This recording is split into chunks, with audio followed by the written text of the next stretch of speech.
Good morning students. நேற்று நம்ம புள்ளி பெருக்கம் ஒரு ஸ்கேலார் பெருக்கங்கிறத நம்ம முன்னாடி பார்த்தோம். அதனுடைய எண் மதிப்பு modulus of A equal to A X square plus A Y square A Z square. இது ரூட்டுக்குள்ளே root of A X square A Y square plus A Z square. இப்போ அதுக்கான ஒரு எக்ஸாம்பிள் சம். இப்போ ஏனுடைய value A equal to 2i plus 4j plus 5k மற்றும் b vector equal to i cap plus 3j cap plus 6k cap.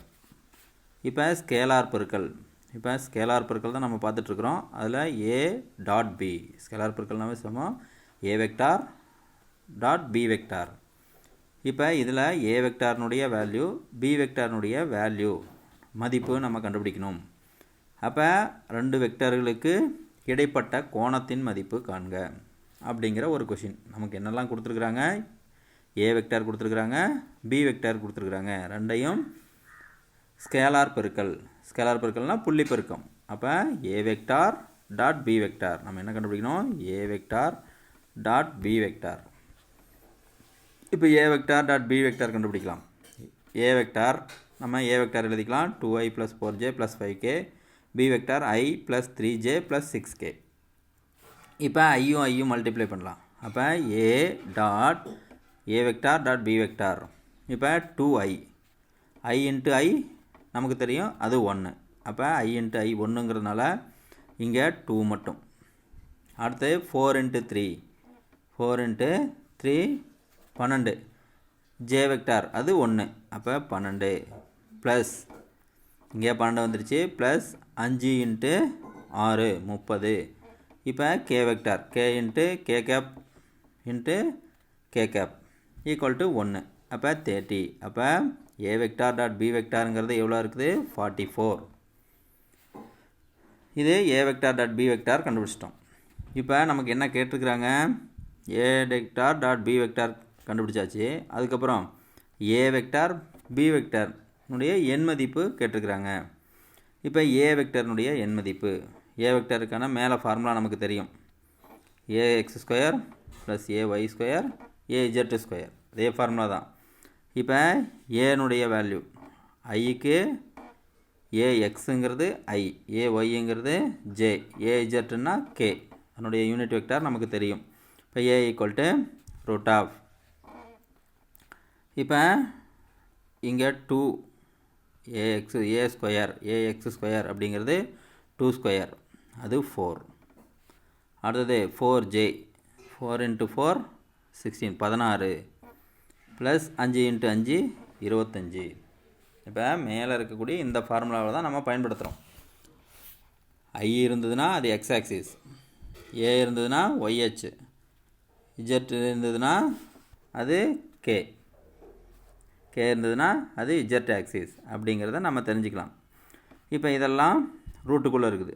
இப்போ ரூட்டுக்குள்ளே இருக்கலாம் multiply பண்ணால் 45 அலகுகள், ரூட் ஆஃப் 45 அலகுகள் அப்படின்னு வருது. இப்போ ஏ வெக்டர்னுடைய மதிப்பு கண்டுபிடிச்சாச்சு. இப்போ அதே மாதிரி பி வெக்டர்னுடைய எண் மதிப்பு,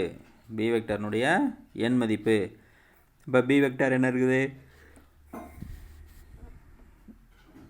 பி வெக்டர் பார்த்திங்கன்னா கீழே எப்படி எடுத்துக்கலாம். இப்போ பி வெக்டார் ஐங்கிறது 1 ஸ்கொயர் 1, அப்புறம் 3 ஸ்கொயர் 9, 6 ஸ்கொயர் 36. இதெல்லாம் போட்டோம்னா 46 அலகுகள், ரூட் 46 அலகுகள். இப்போ A vector dot B vector கண்டுபிடிச்சாச்சு. ஏ வெக்டார் ஏனுடைய எண் மதிப்பு ஏ வெக்டார் வேறு, ஏ வெக்டார் தான் அவங்களே கொடுத்துட்டாங்க. நம்ம எண் மதிப்பு மட்டும்தான் கண்டுபிடிக்கிறோம். அப்போ யூனிட் வெக்டார் விட்டுட்டு எண் மதிப்பு மட்டும். ஏனுடைய எண் மதிப்பு, பியினுடைய எண் மதிப்பு வந்துட்டால் வெக்டார் நமக்கு தேவையில்லை. வெக்டார் மேலே ஏ வெக்டார் அப்படிங்கிறதுல இந்த வெக்டாரை மட்டும் எடுத்துகிட்டு ஏனுடைய எண் மதிப்பு, ஏ வெக்டார்னுடைய எண் மதிப்பு ஏ கண்டுபிடிக்கிறோம். ஏவுக்கான ஃபார்முலா தான் மேலே நம்ம பார்த்தது. அதே மாதிரி பி வெக்டரில் வெக்டரை மட்டும் எடுத்துட்டோம்னா பி மட்டும் இருக்கும். அப்போ பியினுடைய எண் மதிப்பு கண்டுபிடிச்சாச்சு. இப்போ அடுத்து நம்ம என்ன கண்டுபிடிக்கணும் அப்படின்னா, இரண்டு வெக்டர்களுக்கு இடைப்பட்ட கோணம் இரண்டு வெக்டர்களுக்கு இடைப்பட்ட கோணம். நமக்கு ஃபார்முலா தெரியும். Theta equal to cos inverse of A vector dot B vector divided by அதனுடைய எண் மதிப்பு ஏபி. இது நேற்று நம்ம பார்த்தோம் ஏபி. இப்போ இந்த ஃபார்முலாவில் கொண்டு வந்து சப்ஸ்டியூட் பண்ணுறோம். காஸ் இன்வர்ஸ் ஆஃப் இங்கே ஏ வெக்டார் டாட் பி வெக்டருடைய மதிப்பு நமக்கு தெரியும், அது 44 டிவைடட் பை அதுக்கப்புறம் 45 46 ஏனுடைய எண் மதிப்பு √45, இது √46, ரெண்டையும் பெருக்கிக்கிறோம். இப்போ 44 divided by √45 × 46 equal to cos inverse of 44 divided by ரெண்டையும் மல்டிப்ளை பண்ணால் எவ்வளோ வருதுன்னா 45.49 மல்டிப்ளை பண்ணி ரூட்லேருந்து வெளியில் எடுக்கணும். மல்டிப்ளை பண்ணி ரூட்லேருந்து வெளியில் எடுத்தோம்னா 45.49 அப்படின்னு வரும். இதை டிவைட் பண்ணால் எவ்வளோ வருது? 0.967 காஸ் இன்வர்ஸ் ஆஃப் 0.967. நேற்றே சொன்னோம் நம்ம இந்த இன்வர்ஸில் இருக்கிறது எப்படி வேல்யூ பார்க்கலாம் அப்படின்னா, பின்னாடி லாகர்தமிக்கில் கொசைன் வேல்யூ, சைன் வேல்யூ ஒன்று இருக்கும், கொசைன் வேல்யூ ஒன்று இருக்கும், லாகர்தமிக் டேன் வேல்யூ ஒன்று இருக்கும். நாம் இங்கே பார்க்கக்கூடியது நமக்கு வர்றது காஸ். அப்போ கொசைன் வேல்யூவில் 0.967. பின்னாடி பக்கம் எடுத்து பார்த்தீங்கன்னா அந்த பக்கத்தில் லாகர்தமிக் கொசைன் ஒன்று இருக்கும். அந்த கொசைனில் 0.967 967 இதுக்கு என்ன வேல்யூ டிகிரியில் வருது அப்படின்னு பார்த்தீங்கன்னா 14க்கும் 15க்கும் நடுவில் வரும். 14க்கும் 15க்கும் நடுவில் வரும். நம்ம அப்ராக்சிமேட்லாம் என்ன பண்ணலாம்? Theta equal to approximately 15 degree. அப்போ 14 டிகிரியை விட அதிகமாக இருக்குது. அப்போ அதனால் 15 டிகிரி, அப்ராக்சிமேட்டாக 15 டிகிரி, 14 டிகிரி. அதுக்கான வேல்யூ செகண்டு மினிட்ஸ் எல்லாம் போடணும். அதெல்லாம் போடாமல் அப்ராக்சிமேட்டாக 15 டிகிரி அப்படின்னு நம்ம எழுதிக்கலாம். இது ஒரு சம். அடுத்து பார்த்திங்கன்னா, கொடுக்கப்பட்ட வெக்டர்கள் ஒன்றுக்கொன்று செங்குத்து வெக்டரா என ஆராய்க. கொடுக்கப்பட்ட வெக்டர் ஒன்றுக்கொன்று செங்குத்து வெக்டரா என ஆராய்க அப்படின்னு கொடுத்துருக்குறாங்க. இப்போ பார்த்தீங்கன்னா நமக்கு என்னெல்லாம் கொடுத்துருக்குறாங்க அப்படின்னா, A vector, B vector, C vector, D vector. நமக்கு என்ன கொடுத்துருக்குறாங்க அப்படின்னா, ஏ வெக்டார், பி வெக்டாருக்கு ஒரு வேல்யூ, சி வெக்டாருக்கு ஒரு வேல்யூ, டி வெக்டாருக்கு ஒரு வேல்யூ. இப்போ நம்ம என்ன கண்டுபிடிக்கணும்? இது செங்குத்து வெக்டரா, ஏ டாட் பி செங்குத்து வெக்டரா என நம்ம கண்டுபிடிக்கணும். இது ஒன்றுக்கொன்று செங்குத்து வெக்டரா அப்படின்னு கண்டுபிடிக்கிறோம். இப்போ ஏ டாட் பி எடுத்துக்கிறோம். இப்போ ஏ டாட் பி நமக்கு கண்டுபிடிக்க தெரியும். A dot B, A vector dot B vector அப்படின்னு இருந்ததுன்னா 4 × 2 ஐயும் 1000 8 I3 15 -15 8 -15 எவ்வளோ வரும்னா -7. இதுக்கு வேல்யூ இருக்குது. அப்போ நாட் ஈக்குவல் டு 0. அப்போ வேல்யூ இருக்கிறதுனால இது ஜீரோவாக இல்லை. அப்போ எப்போ நாட் ஈக்குவல் டு ஜீரோவாக வருதோ அப்போ மட்டும்தான் ஒன்றுக்கு ஒன்று செங்குத்தாக இருக்கும். அப்போ நமக்கு வரக்கூடிய வேல்யூ ஏ டாட் பியாக இருக்கட்டும், சி டாட் டியாக இருக்கட்டும், எதுவாக இருந்தாலும் ஈக்குவலில் 0 வந்ததுன்னா, ஈக்குவல் டு 0வாக இருந்ததுன்னா அது ஏ வெக்டாரும் பி வெக்டாரும் ஒன்றுக்கொன்று செங்குத்தாக இருக்கும். ஏ வெக்டாரும் பி வெக்டாரும் ஒன்றுக்கொன்று செங்குத்தாக இருக்கும் அப்படிங்கிறத நம்ம தெரிஞ்சுக்கலாம். நமக்கு வந்திருக்கிற வேல்யூ என்ன வந்திருக்குது? -7. அப்போ இது நாட் ஈக்குவல் டு 0. அப்போ ஏ வெக்டாரும் பி வெக்டாரும் ஒன்றுக்கொன்று செங்குத்து வெக்டர்கள் அல்ல அப்படிங்கிறத நம்ம தெரிஞ்சுக்கலாம். இப்போ என்ன பண்ணுறோம்? C vector dot D vector, அப்போ சிடி, இதை C vector dot D vector, C vector dot D vector கண்டுபிடிக்கிறோம். 5 × 2 10, அதுக்கப்புறம் 2 × 5 10, அப்போ -10, 10 -10 0. அப்போ C vector dot B vector equal to 0, equal to 0ன்னு வந்துச்சு. அப்போ சி வெக்டாரும் டி வெக்டாரும் ஒன்றுக்கொன்று செங்குத்தாக இருக்குதுங்கிறத நம்ம தெரிஞ்சுக்கலாம். இதை பின்னாடி வரக்கூடிய வடிவியல் முறையில் சி மற்றும் வெக்டர்கள் செங்குத்து வெக்டர்கள் என்பதை தெரியறதுக்காக நமக்கு ஒரு டயக்ராம் நம்ம முன்னாடியே தெரிஞ்சுக்கிட்டோம், இருந்தாலும் இதில் பார்த்தோம்னா நமக்கு தெளிவாக தெரியும் அப்படிங்கிறதுக்கான ஒரு படம். இப்போ படத்தை எடுத்துக்கலாம். இது ஒய் ஆக்சிஸ், இது எக்ஸ் ஆக்சிஸ். இது ஒய்ன்னா இது மைனஸ் ஒய், இது எக்ஸுன்னா இது மைனஸ் எக்ஸு. இப்போ எப்போவுமே எக்ஸுக்கு பக்கத்தில் ஐ, இங்கே மைனஸ் ஐ, இதெல்லாம் நமக்கு ஞாபகம் இருக்கணும். இது மைனஸ் ஜே, இது ப்ளஸ் ஜே. இதெல்லாம் டயக்ராமில் நமக்கு முன்னாடியே தெரியும் எப்படி குறிக்கிறதுங்கிறத. இப்போ பார்த்தீங்கன்னா அதுக்கு வேல்யூ கொடுத்துருக்குறாங்க, ஒவ்வொன்றுக்கும் வேல்யூ கொடுத்துருக்குறாங்க. இங்கே பார்த்தீங்கன்னா ஏ 2i + 3j, ஏ வெக்டாருங்கிறது 2i + 3j, 2i. அப்போ நம்ம இது பார்த்தோம், இதுதான் i, 2i + 3j. பெருசாக வச்சோம்னா அதனோட வேல்யூ தெரியாது. பாருங்கள், 2i + 3j. இப்போ இது எக்ஸ் ஆக்சிஸ், இது ஒய் ஆக்சிஸ், இது மைனஸ் எக்ஸு, இது மைனஸ் ஒய். இங்கே இருக்கக்கூடியது ஐ, இங்கே இருக்கக்கூடியது ஜே. இது மைனஸ் ஐ, இது மைனஸ் ஜே, மைனஸ் ஜேன்னு எடுத்துக்கலாம். நமக்கு கொடுத்துருக்குது என்னது 2i + 2i. அப்போ இந்த பக்கம் 2 + 2i. அப்போ இதுக்கு நேராக ஒரு கோடு வரையலாம். அதுக்கப்புறம் ப்ளஸ் 3j, இது ஜேவனுடைய ப்ளஸ்ஸு, இங்கே 3 கோடு. இப்போ இதுக்கு நேராக ஒரு கோடு வரையலாம். இந்த சந்திக்கக்கூடிய புள்ளியிலேருந்து இங்கே ஓவுக்கு ஒரு லைன் வரைஞ்சிடலாம். அதுக்கப்புறம் இப்போ அடுத்தது பி வெக்டார், இது ஏ வெக்டார் கண்டுபிடிச்சிட்டோம். அடுத்தது பி வெக்டார் பார்த்திங்கன்னா 4i. 4iங்கிறது எங்கே இருக்கும், 4 கோடு, இந்த 4i. அதுக்கு அடுத்தது -5j, நம்ம இதை மாற்றிடக்கூடாது, இதுதான் மைனஸ் ஜே. அப்போ இதில் 5 கோடு, -5j. இது ரெண்டையும் இணைச்சோம்னா இங்கேருந்து இங்கே ஒரு கோடு. இது பி வெக்டார், இது பி வெக்டார். அப்போ இது ரெண்டும் பார்த்தீங்கன்னா 90 டிகிரியை விட அதிகமாக இருக்குது. இதை அளந்து பார்த்தோம்னா 90 டிகிரியை விட அதிகமாக இருக்கும். 90 டிகிரியாக இருந்ததுன்னா அங்கே ஈக்குவல் டு 0வாக இருக்கும். ஈக்குவல் டு 0வாக இருந்ததுன்னா 90 டிகிரியாக இருக்கும்.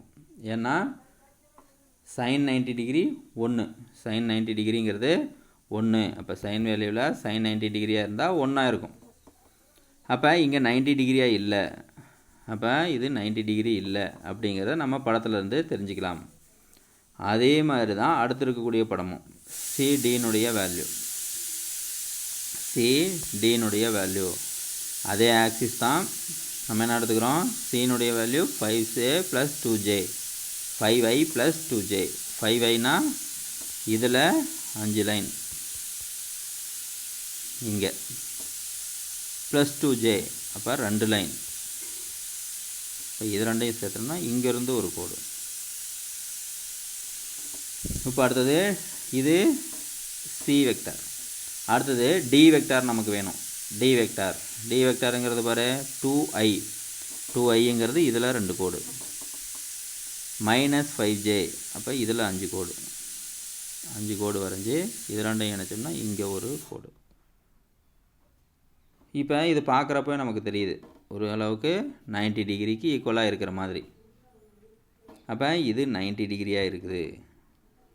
அப்போ ஒன்றுக்கொன்று செங்குத்து. அப்போ இது எப்படி இருக்குது, 90 டிகிரி அப்படின்னாவே இது ஒன்றுக்கொன்று செங்குத்தாக இருக்குது. அப்போ சியும் டியும் ஒன்றுக்கொன்று செங்குத்தாக இருக்குது, ஏவும் பியும் ஒன்றுக்கொன்று செங்குத்தாக இல்லை அப்படிங்கிறத நாம் தெரிஞ்சிக்க முடியும். இதுக்கான படம் தான் இது. அதுக்கு அடுத்தது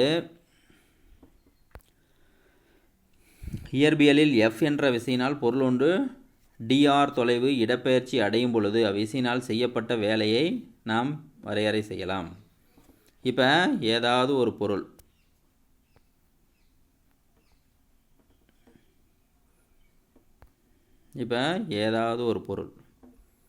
இது ஒரு பொருள், இது என்ன பண்ணுறோம், இதுக்கு ஒரு ஃபோர்ஸை கொடுக்குறோம்.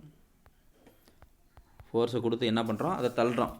அப்போ இது ஒரு ஃபோர்ஸை கொடுக்கறதுனால எவ்வளோ டிஸ்டன்ஸ் நகருது, ஸ்மால் டிஸ்டன்ஸ் தான் நகருது. அப்போ டிஆருங்கிற டிஸ்டன்ஸ், டிஆருங்கிற டிஸ்டன்ஸ், ஆருங்கிறது பாயிண்ட் வெக்டார், அது பின்னாடி பார்ப்போம் நம்ம. இப்போ ஆர் டிஸ்டன்ஸ் நகருது, ஆர் டிஸ்டன்ஸு நகருதுங்கிறது இது தொலைவு, சிறிய தொலைவு. இப்போ எஃப்ங்கிறது நம்ம கொடுக்கக்கூடிய ஃபோர்ஸு. அப்போ ஃபோர்ஸு கொடுக்கறதுனால டிஆருங்கிற தொலைவு நகருது. அப்போ இதனால் என்ன இது இங்கே இருந்தது இங்கே போயிடுச்சு, இங்கேருந்து இங்கே போயிடுச்சு. இவ்வளோ டிஸ்டன்ஸு டிஆருங்கிற டிஸ்டன்ஸ் போயிடுச்சு. எதனால்? எஃப்ங்கிற ஃபோர்ஸ் கொடுத்ததுனால. அப்போ இங்கே ஒரு வேலை நடந்திருக்குது. அப்போ என்ன பண்ணிருக்கிறோம், ஒரு பொருளை ஒரு ஃபோர்ஸை கொடுத்து இங்கேருந்து இங்கே நகர்த்திருக்கிறோம். அப்போ ஒரு பொருளை நம்ம ஒரு ஃபோர்ஸை கொடுத்து இந்த இடத்துலேருந்து இந்த இடத்துக்கு நகர்த்திருக்கிறோம். அப்போ நகர்ந்த தொலைவு, நம்ம கொடுக்கக்கூடிய ஃபோர்ஸு, இதுதான் அங்கே வேலையாக நடந்திருக்குது. அப்போ வேலை என்ன நடந்திருக்குது, W = force into DR distance, நகர்ந்த தொலைவு, ஃபோர்ஸ் இன்ட்டு நகர்ந்த தொலைவு. அப்போ எஃப் இன்ட்டு டிஆர். அப்போ F vector into DR vector. நம்ம வெக்டர்னுடைய கிராஸ் புள்ளிப்பெருக்கம், வெக்டர்னுடைய புள்ளிப்பெருக்கம் எஃப் இன்ட்டு டிஆர்னு இருக்குது. அப்போ என்ன வரும், W = எஃப் இன்ட்டு டிஆர். எஃப்ங்கிறது எஃப் மட்டும்தான், ஏன்னா அதனுடைய எண் மதிப்பு மட்டும்தான். ரெண்டு வெக்டருக்கும் எண் மதிப்பு, அதுக்கப்புறம் கொசைன் வேல்யூ காஸ் தீட்டா. அப்போ F into DR cos theta. விசையினால் செய்யப்பட்ட வேலை என்பது விசை வெக்டருக்கும் இடப்பெயர்ச்சி வெக்டருக்கும். இங்கே நகர்ந்த இடப்பெயர்ச்சி. அப்போ இங்கேருந்து இங்கே இடப்பெயர்ச்சி அடைஞ்சிருக்குது, இந்த இடத்துலேருந்து இந்த இடத்துக்கு போயிருக்குது. அப்போ இடம்பெயர்ந்து இன்னொரு இடத்துக்கு போயிருக்குது. அப்போ இடப்பெயர்ச்சி வெக்டார். அப்போ இடப்பெயர்ச்சி வெக்டருக்கும் இடையில் இருக்கக்கூடிய தீட்டா வேல்யூ, அப்போ அதுதான் காஸ் தீட்டா வேல்யூ. இங்கே டாட் ப்ராடக்ட்டுங்கிறதுனால, புள்ளி பெருக்கங்கிறதுனால இங்கே காஸ் தீட்டா வேல்யூ அப்படிங்கிறத நாம் தெரிஞ்சுக்க முடியும். வெக்டருக்கும் இடையேயான ஸ்கேலார் பெருக்கலாகும். வேலையைப் போலவே மேலும் பல்வேறு இயற்பியல் அளவுகளும் ஸ்கேலார் பெருக்கினால் இது மட்டும்தான், இது வேலைக்கு மட்டும்தான். இது வேலை மட்டும் இல்லாமல் வெவ்வேறு அளவுகளுக்கும் நாம் இந்த புள்ளி பெருக்கத்தை பயன்படுத்துகிறோம் அப்படிங்கிறத தெரிஞ்சுக்கணும்.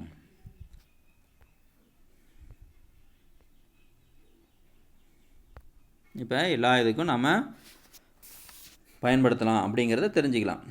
இப்போ இதே மாதிரி ஒரு சீரான ஒட்ட இயக்கம், இதுவும் ஒரு பொருள் நகர்ந்த தொலைவு தான். இதுவும் பொருள் இந்த இடத்துல இருந்து இந்த இடத்துக்கு நகருது, இங்கேருந்து போய் இப்படி சுற்றி வந்துருக்குது. இது வட்ட இயக்கம். அப்போ வட்ட இயக்கம், அப்போ வட்ட இயக்கம் எப்பொழுதுமே இது சென்டரை நோக்கி ஒரு மைய நோக்கு விசையை ஏற்படுத்தும். ஒரு பொருள் வட்டமாக சுற்றுதுனாவே அது சென்டரை நோக்கி ஒரு மைய நோக்கு விசை, மையத்தை நோக்கி ஒரு விசையை ஏற்படுத்தும். அப்படி இருந்தால் மட்டும்தான் இது வட்டப்பாதையில் சுற்றும். அப்போ இந்த சென்டரை நோக்கி ஒரு மைய நோக்கு விசை இருந்தால் மட்டும்தான் இதை நம்ம வட்டமாக சுற்ற முடியும். அதுக்கு எக்ஸாம்பிளாக என்ன எடுத்துக்கலாம், ஒரு கல்லில் கைத்தை கட்டி நம்ம என்ன பண்ணுறோம், கையில் பிடிச்சிட்டு சுற்றுறோம். கையில் பிடிச்சிட்டு நம்ம சுற்றுறோம், அது வட்டமாக சுற்றிட்டு இருக்குது. அது வட்டமாக சுற்றிட்டு இருக்குது, மைய நோக்கு விசை. அப்போ நம்ம கைக்கும் அந்த கல்லுக்கும் இடையில் ஒரு மைய நோக்கு விசை. அப்போ அந்த கல்லிலிருந்து மையத்தை நோக்கி ஒரு விசை இருக்கிறதுனால தான் நாம் அதை வட்டப்பாதையில் சுற்ற முடியுது. அப்போ கல் ஒரே மாதிரி வட்டப்பாதையில் சுற்றுது. அப்போ அதுக்கு மைய நோக்கு விசை இருக்குது.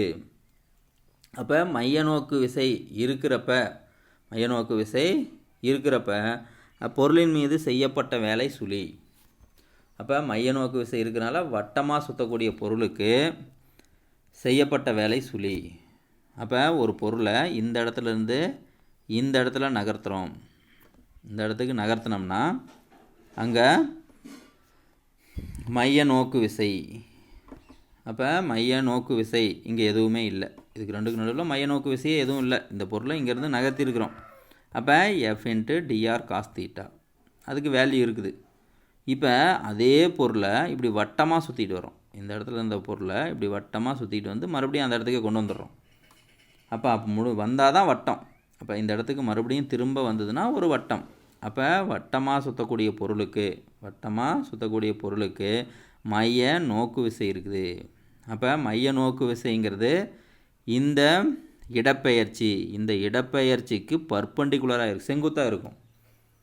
இப்போ கையிலேருந்து சுற்றக்கூடிய கல்லுக்கும் நம்ம கைக்கும் இருக்கக்கூடியது ஒரு செங்குத்து. ரெண்டும் பார்த்தீங்கன்னா ஒரே செங்குத்தாக இருக்கும். செங்குத்தாக இருந்தால் மட்டும்தான் சுற்றும். அப்போ வட்டமாக சுற்றுது, கையை சுற்றி இப்படி ஒரு வட்டம் இருக்குதுன்னா அது எப்படி இருக்கும்? எல்லா பக்கமும் செங்குத்தாக இருக்கும். அப்போ செங்குத்தாக இருக்கிறதுனால செய்யப்பட்ட வேலை 0. இடப்பெயர்ச்சிக்கு செங்குத்தாக செயல்படுவதால் மைய நோக்கு விசையினால் பொருள் மீது செய்யப்பட்ட வேலை சுழி. இது வட்டமாக சுற்றுறதுக்கு அப்படிங்கிறத குறிப்பில் சொல்லியிருக்கிறாங்க. அடுத்தது 2 வெக்டர்களுடைய வெக்டர் பெருக்கல். 2 வெக்டர்களுடைய முன்ன புள்ளி பெருக்கம், இப்போ வெக்டார் பெருக்கல்.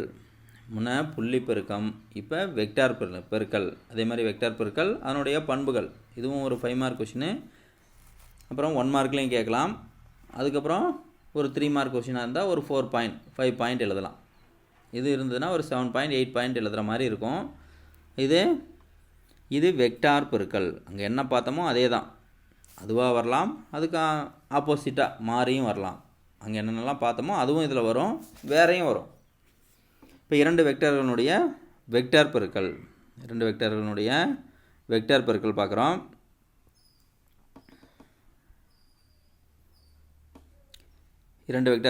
வெக்டார் பெருக்கல். இப்போ ஃபஸ்ட்டு 2 வெக்டர்களுடைய வெக்டார் பெருக்கல் அல்லது குறுக்கு பெருக்கல். அந்த வெக்டார் பெருக்கல் என்னென்னு சொல்லலாம்? குறுக்கு பெருக்கல். வெக்டார் பெருக்கல் இல்லைன்னா குறுக்கு பெருக்கல். அங்கே ஸ்கேலார் பெருக்கல் இல்லைன்னா புள்ளி பெருக்கல். ஸ்கேலார் அல்லது புள்ளி. இங்கே வெக்டார் பெருக்கல் அல்லது குறுக்கு பெருக்கல். வெக்டார் பெருக்கல்னு கேட்டாலும் ஒன்று தான், குறுக்கு பெருக்கல்னு கேட்டாலும் ஒன்று தான். ஸ்கேலார் பெருக்கல்னு கேட்டாலும் புள்ளி பெருக்கல்னு கேட்டாலும் அது ரெண்டும் ஒன்று. இப்போ 2 வெக்டர்கள் வெக்டார் பெருக்கல் செய்யும்போது கிடைக்கும் தொகுபயன் வெக்டரின் எண் மதிப்பு அவ்விரு வெக்டர்களின் எண் மதிப்புகளின் பெருக்கல் பலன். இப்போ ஏ வெக்டார் எடுத்துக்கிறோம். இப்போ இங்கே என்னது? வெக்டார் பெருக்கல் இல்லைன்னா குறுக்கு பெருக்கல். இதுதான் குறுக்கு பெருக்கல், நம்ம நார்மலாக போடக்கூடிய பெருக்கல், குறுக்கு பெருக்கல். அப்போ B vector, A vector cross B vector, A cross B vector.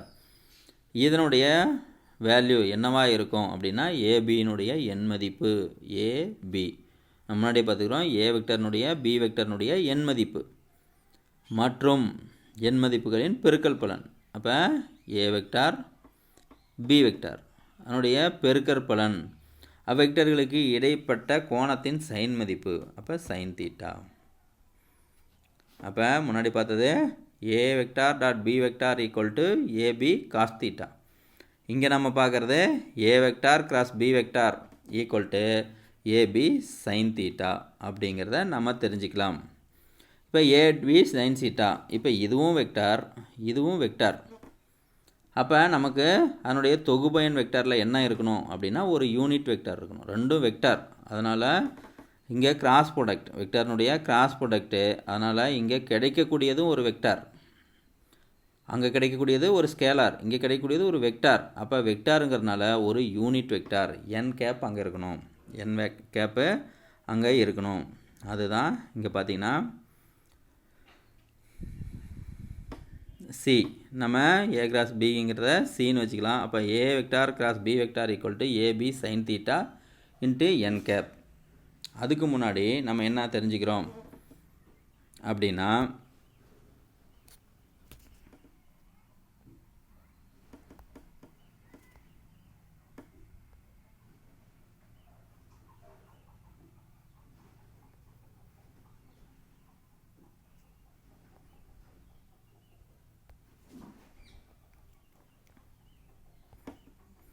பெருக்கல் பலனுக்கு சமமாக. மேலும் வலதுகை திருகு விதி அல்லது வலதுகை பெருவிரல் விதியின் அடிப்படையில் தொகுபயன் வெக்டரின் திசையானது 2 வெக்டர்களின் தளத்திற்கு செங்குத்து திசையில் இருக்கும். 2 வெக்டர்களுடைய தொகுபயன் வெக்டார். அப்போ தொகுபயன் வெக்டருங்கிறது என்னது? A cross B. இது தொகுபயன் vector.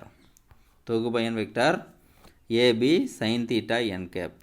AB sine theta N cap. நம்ம இந்த ஏ வெக்டார் கிராஸ் பி வெக்டாரை நம்ம சி வெக்டார் அப்படின்னு சொல்லலாம். அப்போ சி வெக்டாரினுடைய தொகுபயன் வெக்டார், சி வெக்டாரினுடைய திசை, இந்த ஏ கிராஸ் பி வெக்டாருங்கிறது சி வெக்டார், இதையும் சி வெக்டார்னு எடுத்துக்கலாம், ஏன்னா எல்லாமே ஈக்குவல்ட்டு. அப்போ இது சி வெக்டார். அப்போ சி வெக்டர்னுடைய திசை தொகுபயன் வெக்டரின் திசையானது இரண்டு வெக்டர்களின் தளத்திற்கு, இரண்டு வெக்டர்னுடைய தளத்திற்கு செங்குத்தாக இருக்கும். இதுக்கு ரெண்டுக்கும் செங்குத்தாக இருக்கும்.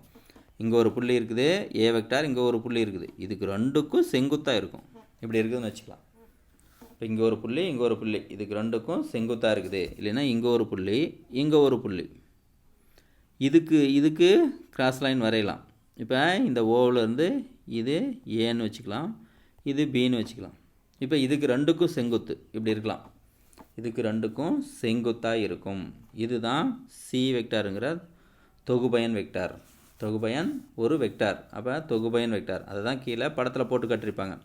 வெக்டார் பெருக்கினால் கிடைக்கும் தொகுபயன் வெக்டார் சியை கீழ் கண்டவாறு குறிப்பிடலாம். இப்போ ஏ வெக்டார் கிராஸ் பி வெக்டாரின் அலகு வெக்டார் என் கேப் திசை, அதாவது சியினுடைய திசை ஏ மற்றும் பி வெக்டர்களான தளத்திற்கு செங்குத்தாக இருக்கும். இப்போ வலதுகை திருகு ஒன்றை ஏ வெக்டரிலிருந்து பி வெக்டரை நோக்கி, ஏ வெக்டர்லேருந்து முன்னாடி படத்தில் பார்ப்போம், ஏ வெக்டரிலிருந்து பி வெக்டரை நோக்கி சிறிய கோணத்தின் வழியே சுழற்றும் பொழுது முன்னேறும் திசையில் சி வெக்டரின் திசை இருக்கும். இப்போ இதை மட்டும் இந்த படத்தில் பார்க்கலாம். இப்போ என்ன பண்ணியிருக்கிறோம், வலதுகை திருகு விதி, இதுதான் வலதுகை. நம்ம வலதுகையை எடுத்துக்கிறோம், இப்படி நேராக வச்சுக்கிட்டு இப்படி மடக்கிக்கிறோம், இது பெருவிரல். இப்போ இந்த கீழே இருக்கக்கூடிய இந்த 4 விரல்களுக்கும் இந்த 4 விரல்களுக்கும் இது செங்குத்தாக இருக்குது. நம்ம பார்த்தாவே தெரியும். வலது கையை இப்படி எடுத்து வச்சுக்கிறோம், வலது கையை இப்படி எடுத்து வச்சுக்கிட்டோம்னா இந்த 4 விரல்களுக்கும் செங்குத்தாக இருக்கும். இந்த 4 விரல்களுக்கும் மேலே இருக்கக்கூடிய இந்த பெருவிரல் செங்குத்தாக இருக்கும். அந்த பெருவிரல் தான் நமக்கு தொகுபயன் வெக்டார். அப்போ தொகுபயன் வெக்டார்.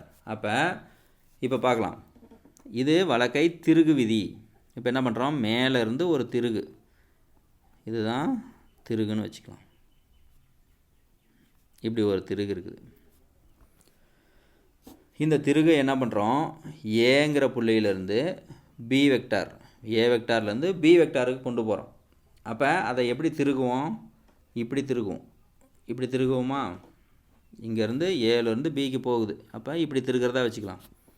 இப்படி திருகுனா என்ன ஆகும், ஸ்க்ரூ இப்படி திருகுனா ஸ்க்ரூ என்ன ஆகும், இப்படி திருகுனா ஸ்க்ரூ என்ன ஆகும்னு நமக்கு தெரியும். ஸ்க்ரூ ஒன்று கையில் எடுத்துக்கிட்டு நம்ம திருப்பி பார்த்தோம்னா தெரியும். இப்படி திருகுனா அது உள்ளே போகும். இப்போ நம்ம அப்படி திருகலை, இப்படி திருப்புறோம். இப்படி திருகணும்னா ஸ்க்ரூ மேலே வரும். அதுதான் தொகுபயனுடைய திசை. இப்போ தொகுபயன் வெக்டர்னுடைய திசை திருகு எங்கே போகுதோ அந்த திசையில் இருக்கும். இப்போ இதுக்கு இதையே அப்படியே மாற்றி செய்யலாம். இதை அப்படியே தலைகீழாக வச்சுருக்கிறாங்க, தலைகீழாகவும் வைக்கலாம். இல்லைன்னா இதையே அப்படியே மாற்றி செய்யலாம். பியிலேருந்து ஏவுக்கு போகுது, பியிலேருந்து ஏவுக்கு போகுது, பியிலேருந்து ஏவுக்கு போகுது. போகிறப்ப பியிலேருந்து ஏவுக்கு போகிறப்ப இப்படி சுற்றும், இப்படி சுற்றுமா, பியிலேருந்து ஏவுக்கு போகுது. அப்போ இப்படி சுற்றுது. இப்படி சுற்றுறப்ப இங்கேருந்து இங்கே வருது. இப்படி திருக இப்படி சுற்றினோம்னா என்ன ஆகும், உள்ளே போகும். அப்போ அதனுடைய தொகுபயன் திசை இங்கே இருக்கும், தொகுபயன் திசை இங்கே இருக்கும்.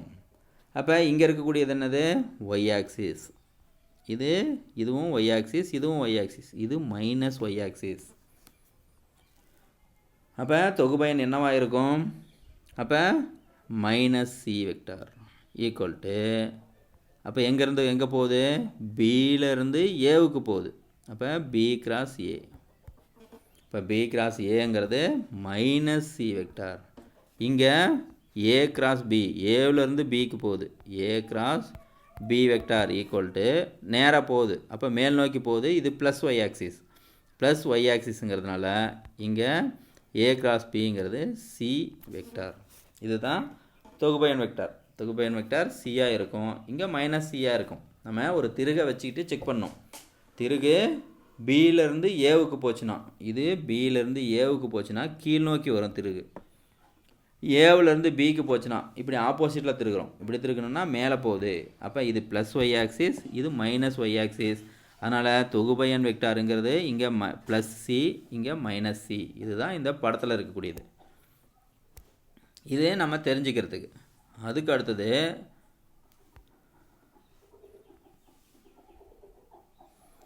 இப்போ வெக்டார் பெருக்கல் குறுக்கு பெருக்கத்தினுடைய பண்புகள். வெக்டார் பெருக்கல் குறுக்கு பெருக்கலினுடைய பண்புகள். அதனுடைய முதல் பண்பு, 2 வெக்டர்களின் வெக்டர் பெருக்கல் மற்றொரு வெக்டரையே தரும். நமக்கு தெரியும், ஒரு வெக்டர் இன்னொரு வெக்டரையே தரும். ஸ்கேலார் பெருக்கல்ல 2 வெக்டர்னுடைய எண் மதிப்பு ஒரு ஸ்கேலார், அது ஸ்கேலாராக தான் இருக்கும். வெளியில் வரப்போ ஸ்கேலாராக இருக்கும். 2 வெக்டர்னுடைய வெக்டர் பெருக்கம் மற்றொரு வெக்டரை தரும். இது நமக்கே தெரியும்.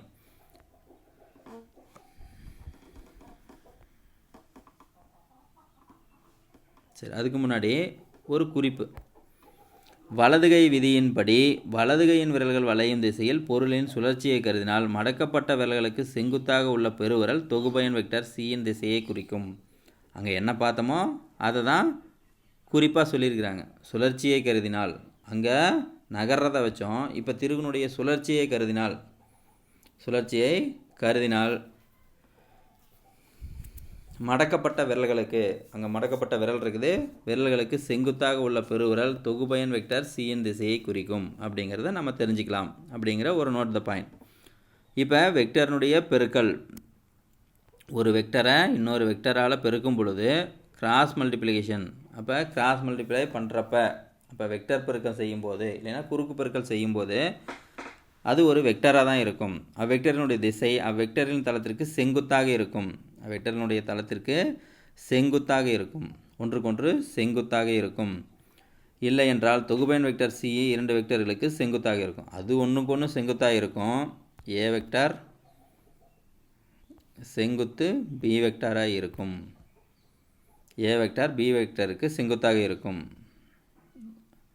அப்போ ஏ வெக்டர் செங்குத்து பி வெக்டர் இப்படி இருக்கலாம். இல்லைன்னா எப்படி இருக்கும்? அப்படி இருக்கலாம். இல்லைன்னா A vector cross B vector செங்குத்து சி வெக்டார். சி வெக்டாருங்கிறது ரெண்டுடைய தொகுபயன் வெக்டார். அப்போ தொகுபயன் வெக்டாருக்கு செங்குத்தாக இருக்கும் அப்படிங்கிறத தெரிஞ்சுக்கலாம். இதுதான் ஃபஸ்ட்டு பாயிண்ட். இப்போ ரெண்டாவது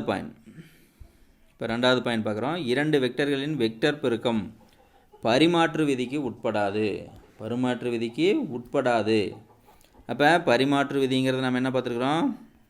ஏ முன்னாடி ஸ்கேலார் பெருக்கல்ல A dot B equal to B vector dot A vector பரிமாற்று விதி உட்பட்டுச்சு. இப்போ பரிமாற்று விதிக்கு உட்படாது அப்படின்னு சொல்லியிருக்கிறாங்க. அப்போ A cross B vector not equal to B cross A vector. அப்போ நாட் ஈக்குவல் டு அப்படின்னா சமமாக இருக்காது. எப்படி இருக்கும்? இதனுடைய எண் மதிப்பு சமமாக இருக்கும். அப்போ modulus of A vector into B vector equal to modulus of A vector into B vector. அப்போ அதனுடைய எண் மதிப்பு சமமாக இருக்கும். A vector into B vector எண் மதிப்பு சமமாக இருக்கும். எது மட்டும்தான் மாறும்? அதனுடைய டைரக்ஷன். நம்ம அந்த படத்தில் பார்த்தோன்னா எண் மதிப்பு அப்படியே தான் இருக்கும். அதனுடைய டைரக்ஷன் கீழ் நோக்கி வருது, அதனால் அது மைனஸ். அப்போ நமக்கு என்ன தெரியுது? அப்போ A vector cross B vector equal to minus B vector cross A vector. இப்போ பரிமாற்று விதிக்கு உட்படாது. இவை இரண்டும் எதிரெதிர் திசையில் செயல்படும் அப்படிங்கிறத நம்ம தெரிஞ்சுக்கலாம். அடுத்து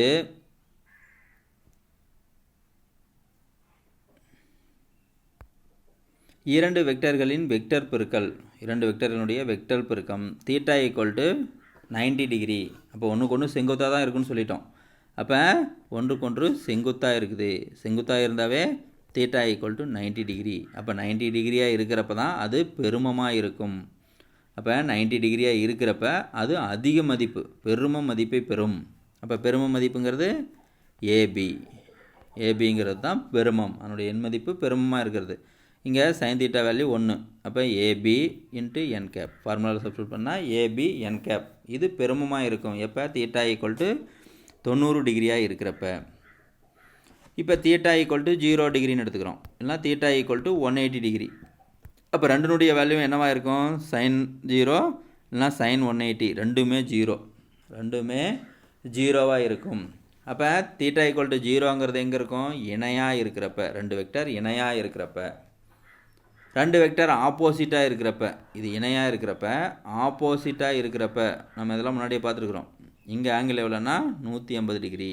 அப்போ சைனுடைய வேல்யூ எடுத்துக்கிட்டோம்னா இங்கே 0. அப்போ இது சிறுமமாக இருக்கும். அப்போ இந்த நிபந்தனையில் 0 ஈக்குவல் டு 0 டிகிரி அல்லது 180 டிகிரி சிறும மதிப்பை பெறும். இது 4வது பாயிண்ட். அதுக்கு அடுத்தது 5வது பாயிண்ட். சரி, அதாவது கொடுக்கப்பட்ட A கிராஸ் B, இந்த A கிராஸ் B வெக்டருங்கிறது சிறுமமாக இருக்கும். வெக்டர்கள் ஒன்றுக்கொன்று இணையாகவோ அல்லது எதிராகவோ உள்ள போது அவற்றின் வெக்டர் பலன் சுழியாகும். அடுத்தது தற்சார்பு வெக்டார். அப்போ ஏன்னா ஏவோட பெருக்கிறது, பின்னா பியோட பெருக்கிறது, அதுதான் தற்சார்பு வெக்டார். ஒரு வெக்டரை அதே வெக்டருடன் குறுக்கு பெருக்கல் செய்யும் பொழுது அப்போ A vector cross A vector, A வெக்டரை ஏ வெக்டாரே பெருக்கிறோம், இல்லைன்னா B vector cross B vector, இப்படினாலும் எடுத்துக்கலாம். அப்போ இதுக்கு நமக்கு ஃபார்முலா தெரியும். AA sine 0 degree. அப்போ 0 degree N cap sine 0 degree. அப்போ அந்த வெக்டரை அதே வெக்டரால் குறுக்கு பெருக்கல் செய்யும்போது அதனுடைய மதிப்பு சுழி மதிப்பை பெறும். அப்போ சுழி மதிப்பை பெருச்சுதுன்னா அங்கே தீட்டா என்னவாக இருக்கும்? 0வாக இருக்கும். சுழி வெக்டர் அங்கே தீட்டா ஈக்குவல் டு 0வாக இருக்கும். அப்போ 0 டிகிரிக்கு எவ்வளோன்னா அது 0. அப்போ ஏ கிராஸ் ஏங்கிறது 0 ஆயிரும், பி கிராஸ் பிங்கிறதும் 0 ஆயிரும். வெக்டர் பெருக்கல்ல A cross A B cross பிங்கிறது 0 ஆயிரும் அப்படிங்கிறத நம்ம தெரிஞ்சுக்கலாம். அடுத்தது 6வது பாயிண்ட். சரி, 6வது பாயிண்ட் என்ன சொல்லுது அப்படின்னா, ஓரலகு வெக்டர்களின் தற்சார்பு வெக்டர் பெருக்கல் பலன் சுழியாகும். முன்னாடியே பார்த்துட்டோம், ஓரலகு வெக்டர்களின் தற்சார்பு வெக்டர் பெருக்கலும் சுழியாகும். ஓரலகு வெக்டர் அப்படிங்கிறது என்னது? I J K. அப்போ என்ன பண்ணுறோம்? I cross I cap cross I cap நம்ம ஓரலகுன்னு சொல்லிட்டோம். அப்போ equal to J cap cross J cap, இப்படி தான் எடுத்துக்கணும். K cap cross K cap, இப்படி எடுத்துக்கலாம். இப்போ தற்சார்பு வெக்டார் முன்னாடியே சொல்லியிருக்கிறோம், ஏ வெக்டாரை மல்டிப்ளை பண்ணோம்னா அது 0. அப்போ unit vector I cross I cap cross I cap equal to 0, J cap cross J cap equal to 0, K கேப்புங்கிறது 0வாக இருக்கும் அப்படிங்கிறத நம்ம தெரிஞ்சுக்கலாம். இதிலிருந்து வந்தது தான் இது. அதுக்கு அடுத்த பாயிண்ட் 7th பாயிண்ட். இப்போ 7th பாயிண்ட் என்ன சொல்லுது அப்படின்னா, வலதுகை திருகு விதியின்படி செங்குத்து ஓரலகு வெக்டரின் வெக்டர் பெருக்கம் கீழ்கண்டவாறு காணப்படும். திருகு விதியின்படி செங்குத்து ஓரலகு வெக்டர்களின் வெக்டர் பெருக்கம். கீழே இருக்கக்கூடிய படத்தை பார்த்தோம்னாவே நமக்கு தெரியும். இப்போ வலதுகை திருகு விதியின்படி செங்குத்து ஓரலகு வெக்டரின் வெக்டர் பெருக்கம் கீழ்கண்டவாறு காணப்படும். அப்போ எப்படி இருக்குது? நமக்கு ஆக்சிஸ் தெரியும், 3 ஆக்சிஸ். இதுக்கு ஒன்றுக்கு ஒன்றும் 90 டிகிரி இருக்கும். கார்ட்டீசியன் ஆய்ச்சில் பார்த்துருக்குறோம். இது 90 டிகிரி, இது 90 டிகிரி, இது 90 டிகிரி, ஒன்றுக்கொன்று செங்குத்தாக இருக்கணும். அப்போ தான் அது கார்ட்டீசியன் ஆய அச்சு தொகுப்பு அப்படின்னு நம்ம சொல்லலாம். அப்போ இது எப்படி இருக்குது? 3 ஒன்றுக்கு ஒன்று செங்குத்தாக இருக்குது. இது எக்ஸு, இது ஒய், இது இஜெட்னு எடுத்துக்கிறாங்க. நம்ம எப்படி வேணாலும் எடுத்துக்கலாம், எக்ஸு ஒய் இஜெட். அப்போ எக்ஸுன்னு இருந்தால் இங்கே ஐ, ஒய்ன்னு இருந்தால் அங்கே ஜே, இஜெட்னு இருந்தால் கே.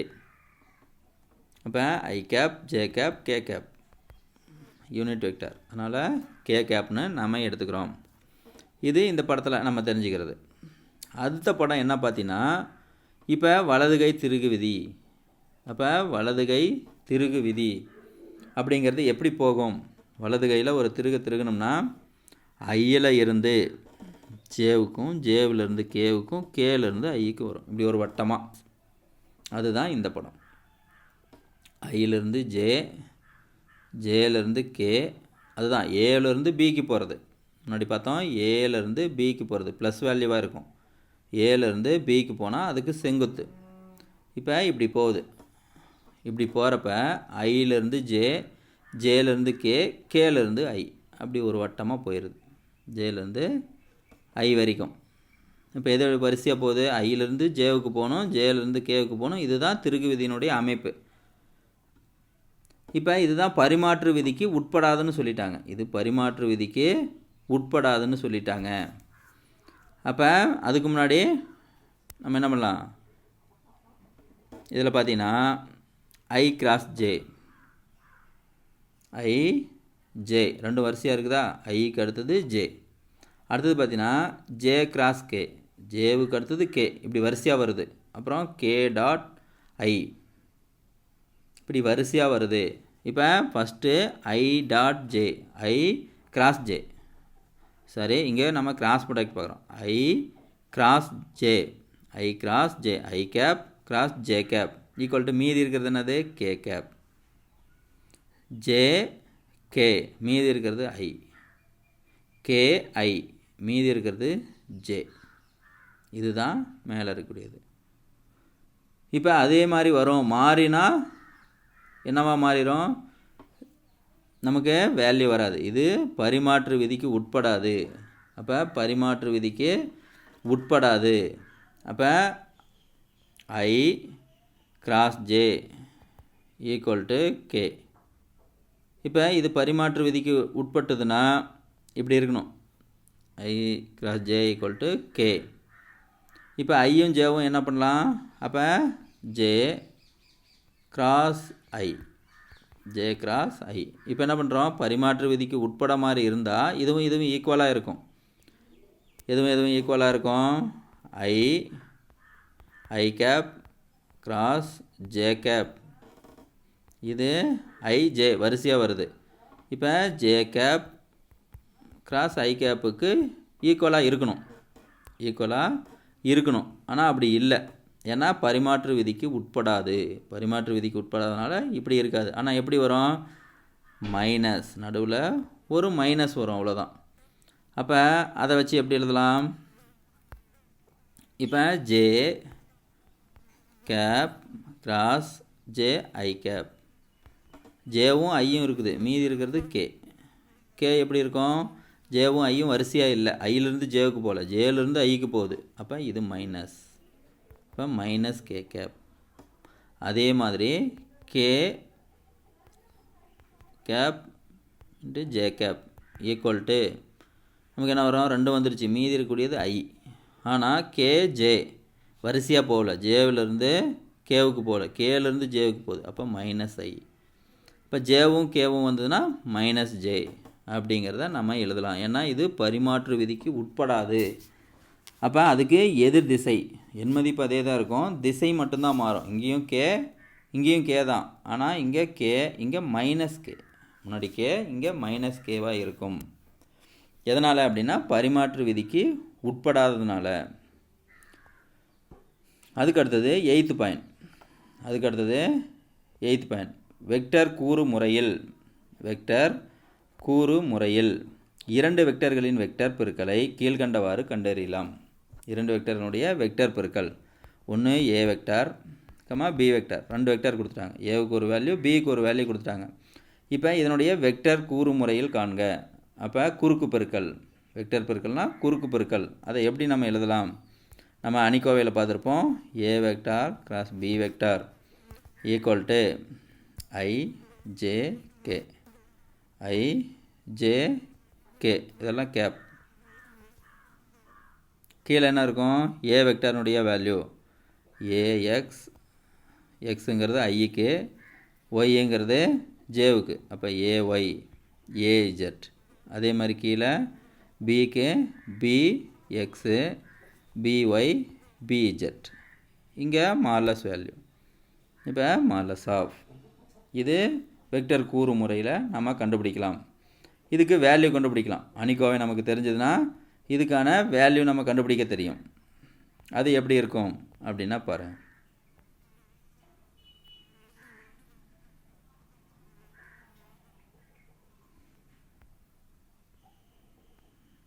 அதுக்கான வேல்யூ எப்படி இருக்கும்? ஐயை மட்டும் எடுத்துக்கிட்டு நம்ம அணிக்கோவை நமக்கு தெரியும், கிராஸ் மல்டிப்ளை பண்ணுறது. மீதி ரெண்டையும் கிராஸ் மல்டிப்ளை பண்ணோம். இப்படி இருக்குதுன்னா ஐ ஜே கே, இதுக்கு ஏ எக்ஸு ஏஒய் ஏஇஜெட். இப்போ ஐ மட்டும் எடுத்துக்கணுன்னா இதையும் விட்டுட்டு மீதி இருக்கிறத கிராஸ் மல்டிப்ளை பண்ணணும்.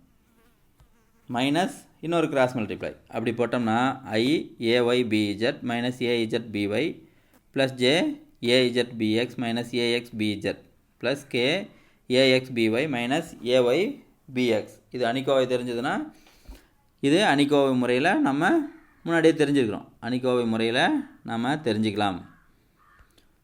இப்போ ஜே கூறின் இது ஐ ஜே கே 3 கூறு இருக்குது. இதுதான் கூறுகள் ஐ ஜே கே. இதில் எது மட்டும்தான் மாறி இருக்குது அப்படின்னா பாருங்கள், Y Z Z Y Y Z, இந்த பக்கம் இஜெட் ஒய். ஐயில் பார்த்தீங்கன்னா ஏஒய் பிஇஜெட்டு ஏஇஜெட் பிஒய் அப்படியே மாறி இருக்குது. அதே மாதிரி ஏஇஜெட் பிஎக்ஸ். ஆனால் இங்கே எக்ஸ் ஒயில் இல்லை, இஜெட்டு எக்ஸும் மாறி இருக்குது. எக்ஸு அதுக்கப்புறம் ஒய் அப்படி வரணும். ஆனால் இஜெட்டு எக்ஸு இங்கே ஏஎக்ஸ் இஜெட். அதே மாதிரி எக்ஸு ஒய் இங்கே பார்த்தீங்கன்னா வரிசையாக இருக்குது. எக்ஸு ஒய் இங்கே மேலே பார்த்தீங்கன்னா ஒய் இஜெட், ஒய்க்கு அடுத்தது இஜெட்டு, இங்கே எக்ஸுக்கு அடுத்தது ஒய் அப்படி இருக்குது. ஆனால் இங்கே பார்த்தீங்கன்னா இஜெட்டு எக்ஸு அதே மாதிரி எக்ஸ் இஜெட். அப்போ ஜே கூறின் பெருக்கல் வரிசையானது ஐ கூறு மற்றும் கே கூறுகளின் பெருக்கல் வரிசையிலிருந்து மாறுபட்டு உள்ளதை கவனிக்கவும். மாறுபட்டு உள்ளதை நாம் தெரிஞ்சுக்கலாம் அப்படிங்கிறது தான் அதில் நம்ம தெரிஞ்சுக்கிறது. அடுத்து 9th பாயிண்ட், ஏ மற்றும் பி 2 வெக்டர்களை இணைகரம் ஒன்றின் அடுத்தடுத்த பக்கங்கள். அப்போ ஒரு இணைகரம் வரையலாம். ஒரு வெக்டார் இன்னொரு வெக்டார் இப்படி வரைஞ்சோம்னா இதுக்கு பேர் இணைகரம். இது ஒரு ஆங்கிள் தீட்டாங்கிற ஆங்கிள். இப்போ A vector B vector 2 vector இருக்குது. அது இணைகரத்தினுடைய அடுத்தடுத்த பக்கங்களாக நம்ம எடுத்துக்கிட்டோம்னா இது ஏ வெக்டார் இது பி வெக்டாராக நம்ம எடுத்துக்கிட்டோம்னா இதனுடைய தொகுபயன் வெக்டார் அப்படிங்கிறது என்னது? ஏ வெக்டார் கிராஸ் பி வெக்டார். அதனுடைய தொகுபயன் வெக்டார், தொகுபயனுடைய வெக்டார் அது ப்ளஸ்ஸாகவும் இருக்கலாம் மைனஸாகவும் இருக்கலாம். அப்போ தொகுபயன் வெக்டர்னுடைய மதிப்பு, தொகுபயன் வெக்டர்னுடைய மதிப்பு இணைகரத்தினுடைய பரப்பு, இணைகரத்தினுடைய பரப்பை கொடுக்கும். அப்போ இணைகரத்தினுடைய பரப்பை கொடுக்கும். ஒன்றுக்கொன்று செங்குத்து அப்படிங்கிறப்ப சைன் தீட்டானுடைய வேல்யூ 90 டிகிரி. அப்போ சைன் 90ங்கிறது 1. அப்போ மீதி இருக்கக்கூடியது ஏ வெக்டார் கிராஸ் பி வெக்டார். அப்போ ஏ கிராஸ் பி வெக்டார்னுடைய மதிப்பு அதனுடைய எண் மதிப்பு மட்டும்தான். அப்போ ஏ கிராஸ் பி வெக்டார். இப்போ நம்ம முன்னாடியே பார்த்துருக்குறோம் A cross B vector equal to AB sine theta. இப்போ இதுக்கு மார்லஸ் எடுத்தோம்னா இதுக்கும் மார்லஸ் எடுக்கலாம். இப்போ சைன் தீட்டானுடைய வேல்யூ 1 ஆயிடுது. மீதி என்ன மட்டும் இருக்கும்? ஏபி. அப்போ ஏபியினுடைய எண் மதிப்பு இணைகரத்தினுடைய பரப்பை கொடுக்கும். இணைகரத்தினுடைய பரப்பை கொடுக்கும். அது ப்ளஸில் மைனஸில் வராது, அதனால தான் மார்லஸ் போட்டிருக்கிறோம். அப்போ இணைகரத்தினுடைய பரப்பை கொடுக்கும். இதுலேயே பார்த்தீங்கன்னா இந்த இணைகரத்தை 2 முக்கோணமாக வரையலாம். இதை பாதியாக பிரித்தோம்னா 2 முக்கோணம். இது ஒரு முக்கோணம், இது ஒரு முக்கோணம். அப்போ முக்கோணத்தினுடைய பரப்பு of AB, of AB modulus of AB. அப்போ இது முக்கோணத்தினுடைய பரப்பு, இது முக்கோணமாக எடுத்துக்கிட்டோம்னா ஆஃப் ஏபி. அப்போ முக்கோணத்தினுடைய பரப்பையும் கொடுக்கும், முக்கோணத்தினுடைய பரப்பையும் கொடுக்கும் அப்படிங்கிறத கீழே கொடுத்துருக்காங்க. ஏபிக்கு சமம். இது படம் இந்த வழிமுறை அழகு கெப்லரின் விதி பயிலும்போது பயன்படுத்தப்பட இருக்கிறது. கெப்லர் விதி நம்ம பார்க்குறப்ப இதை நம்ம இங்கே யூஸ் பண்ணுவோம். இதை நம்ம முக்கோணத்தின் பரப்பு கண்டுபிடிக்கிறதுக்கு ஏ வெக்டார் பி வெக்டார் முக்கோணத்தின் 2 பக்கமாக நம்ம எடுத்துக்கிட்டோம்னா இதனுடைய தொகுபயன், இதனுடைய தொகுபயன். இப்போ இது ஒரு முக்கோணம், முக்கோணத்தினுடைய பரப்பு 2 பக்கத்துமே நம்ம எடுத்துக்கிட்டோம்னா இதனுடைய குறுக்கு பெருக்கல் முக்கோணத்தினுடைய பரப்பை கொடுக்கும். அப்போ ஏ கிராஸ் பை 2ங்கிறது அதனுடைய பரப்பை கொடுக்கும் அப்படிங்கிறத நம்ம தெரிஞ்சுக்கலாம். இதுதான் குறுக்கு பெருக்கலினுடைய பண்புகள். இப்போ இயற்பியலில் பயன்படுத்தும் பல்வேறு அளவுகள் வெக்டர் பெருக்கலின் வாயிலாக வரையறை செய்யப்படுகிறது. குறிப்பாக சுழற்சியின் விளைவுகளை, எடுத்துக்காட்டு திருப்பு விசை, கோண உந்தம், திருப்பு விசை, கோண உந்தம், போன்ற அளவுகளை வரையறை செய்யும்போது வெக்டார் பெருக்கல் பயன்படுகிறது. எங்கெல்லாம் வெக்டார் பெருக்கல் நமக்கு பயன்படுது அப்படிங்கிறதுக்கான எடுத்துக்காட்டு. திருப்பு விசை tau equal to R vector into F vector. எஃப்ங்கிறது விசை, எஃப்ங்கிறது விசை, ஆறுங்கிறது நிலை வெக்டார். இது பின்னாடி பார்ப்போம். நிலை வெக்டார் ஒரு நிலையான வெக்டார், ஆறுங்கிறது ஒரு நிலை வெக்டார், எஃப்ங்கிறது அது விசை. அப்போ டவ்வுங்கிறது திருப்பு விசை. அப்போ இங்கே என்ன பண்ணியிருக்கிறோம், நம்ம புள்ளி பெருக்கம் இல்லாமல் இங்கே என்ன பண்ணியிருக்கிறோம், இங்கே குறுக்கு பெருக்கல் பெருக்கியிருக்கிறோம். அடுத்தது கோண உந்தம் L vector equal to R vector into B vector. R vector into B vector. இங்கேயும் ஆர் வெக்டாருங்கிறது நமக்கு நிலை வெக்டார், ஆர் வெக்டாருங்கிறது நிலை வெக்டார். பிங்கிறது நேர்கோட்டு உந்தம். பிங்கிறது நேர்கோட்டில் போகக்கூடிய பொருளினுடைய உந்தம். இப்படி நேர்கோட்டில் போகணும், வளைஞ்சு போகக்கூடாது, நேர்கோட்டில் போகக்கூடிய பொருளினுடைய உந்தம். இதெல்லாம் பின்னாடி பார்ப்போம். இது எக்ஸாம்பிளுக்காக நம்ம தெரிஞ்சுக்கிறதுக்காக சொல்லியிருக்கிறாங்க. இதை பற்றி பின்னாடிலாம் நம்ம நிறைய பார்க்க போகிறோம். அடுத்தது நேர்கோட்டு திசைவேகம். அப்போ நேர்கோட்டு திசைவேகம், அப்போ V vector equal to omega into R vector. Omega into R vector. அப்போ ஒமேகாங்கிறது இங்கே கோண திசைவேகம், ஆறுங்கிறது நிலை வெக்டார், இது கோண திசைவேகம். இது ஒமேகா, ஒமேகாங்கிறது கோண திசைவேகம். இதெல்லாம் நம்ம பின்னாடி வர்றப்ப இது என்னங்கிறதெல்லாம் நம்ம நிறைய படிக்க போகிறோம். கெப்லர் விதியெலாம் வர்றப்ப இதெல்லாம் நம்ம திருப்பு விசை இதெல்லாமே நம்ம படிக்க போகிறோம். இது குறுக்கு பெருக்கல் அல்லது வெக்டார் பெருக்கல். வெக்டார் பெருக்கல் ஆர் குறுக்கு பெருக்கலினுடைய பண்புகள்.